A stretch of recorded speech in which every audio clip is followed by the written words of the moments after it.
조인섭 변호사의 상담소.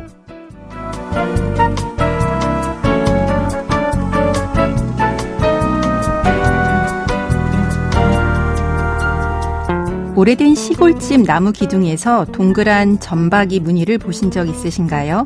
그걸 바로 옹이라고 하는데요.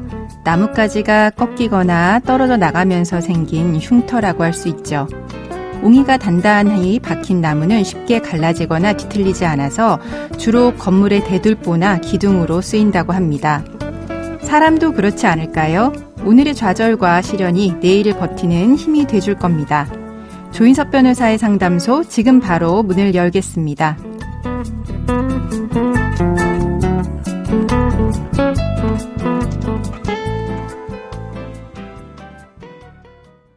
당신을 위한 로하우스 조담소, 오늘은 여러분의 리얼한 사연을 드라마로 꾸미는 조담소 리얼극장으로 함께합니다. 자, 오늘의 주인공들 먼저 만나보시죠.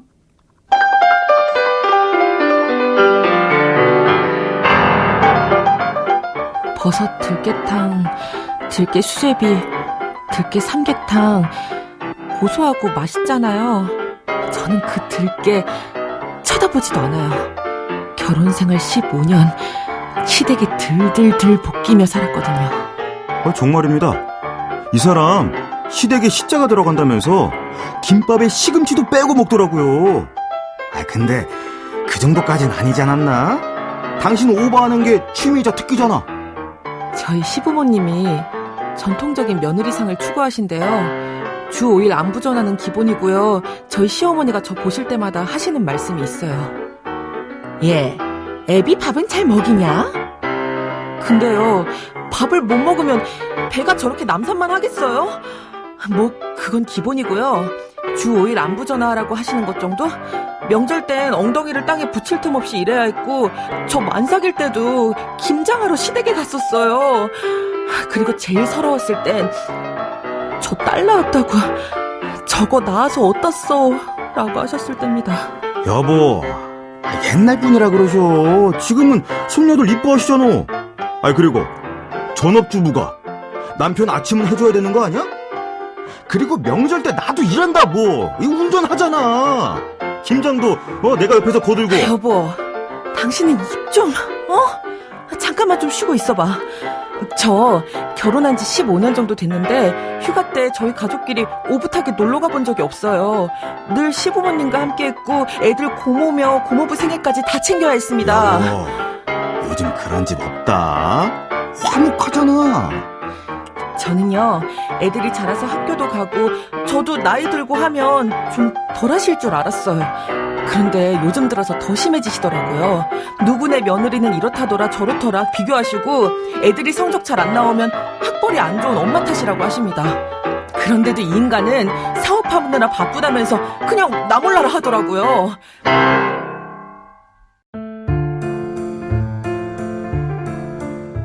사실 저도 결혼 생활이 마냥 꽃놀이였던 건 아닙니다. 와이프 눈치 보기 바빴다니까요? 그리고 애초에 부모님한테 잘하면 잔소리 같은 거 듣겠냐고요. 봐봐요. 이런 사람이 남편이랍시고 같이 살아온 제가 대단하지 않아요? 그런데요, 이 사람 저한테 그런 말 할 입장이 아니에요. 제가 얼마 전에 아주 우연히 저 남자 휴대폰에 문자 뜬 거 봤거든요. 혹시나 하고 확인해봤는데 세상에 바람을 피우고 있었던 거 있죠. 바람을 피울 거면 휴대폰에 비밀번호를 걸었거나 좀 숨겨놓을 것이지. 당신 나 진짜 우스웠나 보다. 여보! 휴대폰에 비번 안 걸어놓으면 내가 잘못한 거냐? 남의 거 허락 없이 본 네가 잘못한 거냐? 당신 그거 불법이야! 그래요. 저 허락 안 받고 문자랑 사진첩 다 봤어요. 근데요, 그건 판도라의 상자를 여는 것과 다름없었어요. 충격적인 걸 알게 됐거든요. 아버님, 어머님이 그 여자를 며느리처럼 대하고 계시더라고요. 그리고 더 충격적인 건 뭔지 아세요? 그 여자 사이에서 애도 낳았더라고요. 아들이요. 그래서 시부모님이 아들이랑 바람난 여자한테 그렇게 잘하셨나 봐요. 당신 이제 솔직히 말해봐. 내 꼬투리 하나 잡아서 이혼할 생각이었잖아. 아니야. 그 애는 그 여자가 그 전 남편 사이에서 낳은 애라니까. 내가 몇 번을 말해? 이제 당신이 하는 말은 손흥민이 축구선수라고 해도 안 믿어. 저 정말 몇 날 며칠 울면서 보냈어요. 그렇게 끙끙 앓다가 시부모님께 여쭤봤습니다. 그런데 저한테 미안해하지도 않으시고 오히려 네가 우리한테 못해서 그런 게 아니냐라고 잘못은 저한테 있다고 하시는 거 있죠? 저는 더 이상 참을 수 없었고요. 이혼하기로 했습니다. 제가요, 이혼하려고 이것저것 막 뒤져봤는데 수도 없이 나오는 외도 증거는 뭐 이제 우습지도 않고요. 뭐 몇 년 동안 그 여자한테 수천만 원씩 보냈더라고요. 내역도 있어요. 나한텐 10,000원 한 장 쓰는 것도 벌벌 떨면서. 근데요, 이거 이혼을 염두에 두고 위자료 안 주려고 이런 거 아니에요? 아주 소설을 써놨어. 전세자금 빌려준 거라니까 그러네. 저는 이제 다른 거 다 필요 없고 그 여자한테 위자료 청구하고 그 여자가 받은 돈 다 돌려받아야겠어요. 변호사님, 위자료 얼마나 받을 수 있을까요? 재산을 보면 남편은 집 하나와 회사 주식 그리고 알 수 없는 지인들한테 받은 채권들을 갖고 있어요. 집은 그렇게 썩 가치가 크진 않고 회사는 시댁에서 물려받은 거고 채권 채무자들은 남편의 지인들 같은데 이거 재산 분할을 어떻게 해야 할지 정말 눈앞이 막막합니다.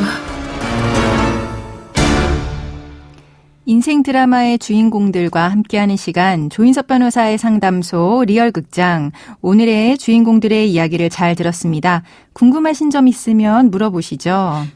저요, 곰곰이 생각해보니까 시부모님한테도 위자료를 받아야겠어요. 저처럼 시부모님한테도 위자료를 청구하는 며느리가 있나요? 네, 이제 이혼을 청구하는 경우에 그 배우자의 부모님, 이제 시부모님한테도 위자료를 받기를 원하시는 분들이 종종 있기는 합니다. 민법은 그 840조 3항에서 배우자 또는 그 직계 존속으로부터 심히 부당한 대우를 받았을 때 이혼 사유가 된다라고 되어 있는데요. 하지만 이게 이혼 사유 이외에 거기에 기해서 위자료를 청구하기 위해서는 시부모님들의 직접적인 불법 행위가 있어야 합니다. 그럼 위자료를 청구하려면 어떤 것부터 해야 할까요? 우선 위자료가 인정이 되려면 시부모님들의 직접적인 폭언이나 폭행 등이 있어야 하는데요. 배우자 부모, 뭐 지금 같은 경우 이제 시부모님이죠. 단순히 몇 번 폭언을 하거나 가부장적인 풍을 유지하고 뭐 제사를 강행시켰다거나 간섭을 많이 했다 뭐 이런 사유로 많은 시부모님에게 위자료 청구하긴 어렵지만 지금 같은 경우는 그 상간녀 사이에 아이가 있고 그 상간녀를 굉장히 옹호하고 있었다라고 하는 부분은 위자료 청구 사유로는 될 수 있을 것 같긴 합니다. 저 폭언 정말 많이 듣고 살았어요. 근데 증거가 없는데 어쩌죠? 네, 이제 보통 혼인 생활을 유지할 때는 보통 시부모님하고 대화를 녹음하진 않잖아요. 다만 이제 이혼을 결심하고 대화를 나눌 때 녹음이 가능한 상황이라면 녹음을 해서 증거를 확보하셔야 되고요. 또 요즘은 카톡 등으로 문자 주고받는 경우에 그 내용에 폭언이 있다라고 하면 그것도 이제 증거가 될 수 있습니다. 특히 지금 시부모님이 내연녀의 존재를 알고 내연녀한테 아이가 있었다라고 하는 거 알면서 이제 잘해준 그런 정황이 이제 증거로 확보될 수 있다면 이제 유리하실 것 같습니다. 근데요, 변호사님. 저 사람이 제가 만나고 있는 그 사람한테 준 돈을 다 돌려받아야겠다고 하네요. 그거 빌려준 돈이거든요. 위자료도 달라고 하던데 많이 줘야 될까요? 좀 깎을 수는 없을까요?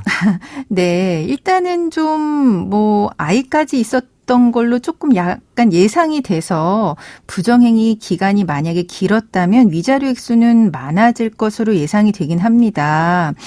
그리고 상간녀한테 간 금전적인 이득이 많다면 그 부분도 위자료에 반영이 될 수는 있거든요. 최근에 다들 아시다시피 대기업 총수의 이혼 사건에서 위자료가 20억이 나오긴 했지만 그건 조금 예외적인 경우이긴 하고요. 보통 이제 이런 경우에 위자료는 3천만 원 내외 아니면 아주 많으면 1억 정도로 인정이 됩니다. 제가 정말 많이 참고 있는 건데 저 사람 바람 피워서 자식도 낳아 기르고 있었어요. 뒤통수도 이런 뒤통수가 있을까요? 그러면 위자료 더 받을 수 있는 거죠? 네, 아무래도 자식까지 있었다라고 하는 거를 알았을 때는 그 충격이 굉장히 크셨을 것 같은데요. 보통의 상간자 소송에서보다 숨겨진 이제 자식이 있었던 경우에는 위자료가 좀 더 많이 인정이 되긴 합니다. 그리고 이제 그 자녀 때문에 재산이 더 가거나 양육비 등이 지급이 된 경우 그 금원들은 재산분할 대상에서 고려가 될 수 있는데요. 특히 이제 전세금으로 빌려준 거라고 하셨는데 그런 경우에는 대여 채권이 있다라고 봐서 이혼해서 재산 분할 대상이 됩니다. 그리고 또 이제 설사 이제 상간자에게 지급한 금원이 분할 대상에 포함되지 않는다라고 하더라도 남편의 상간자 지급으로 공동재산을 감소시키는 부분이 있었기 때문에 남편의 기여도를 감액시키는 요소로 작용할 수 있습니다. 저는요, 애들 데리고 살려면 재산 분할도 많이 받고 싶어요. 남편 채권이랑 주식도 재산 분할이 되나요? 네, 이제 채권이랑 주식도 분할 대상은 됩니다. 근데 지금 이제 회사 같은 경우는 신모한테서 이제 물려받고 회사를 물려받았다는 거는 이제 회사 주식을 취득하게 된 거라고 이제 보여지거든요. 집안 재산을 물려받은 건데요. 이제 투기 재산이라고 보통 이야기를 하긴 합니다. 이런 투기 재산 원칙적으로 분할 대상이 되진 않지만 지금 사연자분 같은 경우 그 투기 재산 유지하는 데 있어서 가사노동 등을 통해서 직간접으로 기여한 것으로 이제 인정이 된다면 분할 대상으로 보고 있고요. 이 주식 가치 같은 경우에도 비상장 회사라고 하더라도 감정 평가를 통해서 가액을 확정을 해서 분할 대상으로 삼을 수 있고 채권 같은 경우도 증거가 있다라고 하면 분할 대상으로 포함됩니다. 사실 저는 집에서 살림하고 애들만 키워서 채권이며 주식이며 그런 거 좀 잘 몰라요. 이런 건 어떻게 되는 건가요? 네, 이제 주식도 분할 대상 된다고는 말씀을 드렸는데요. 이 주식 같은 경우는 그 회사의 경영권에 영향을 미치는 부분이기 때문에 그 주식을 내가 이전받는 방식으로 재산 분할하는 거는 아니고요. 이제 주식 가치를 산정해서 현금으로 환산한 다음에 내가 현금으로 받는 방식으로 되게 됩니다.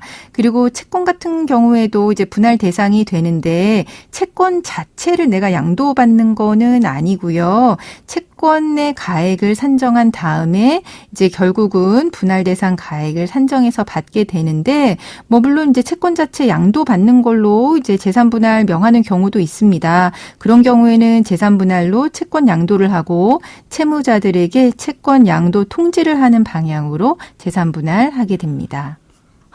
네, 오늘 상담 고맙습니다. 어찌됐든 잘 되겠죠? 네, 많이 힘드시겠지만 잘 해결해 나가시리라 믿습니다. 인생은 드라마보다 더 리얼하죠. 조인섭 변호사의 상담소, 오늘은 여러분의 사연을 드라마로 리얼 극장으로 함께했습니다.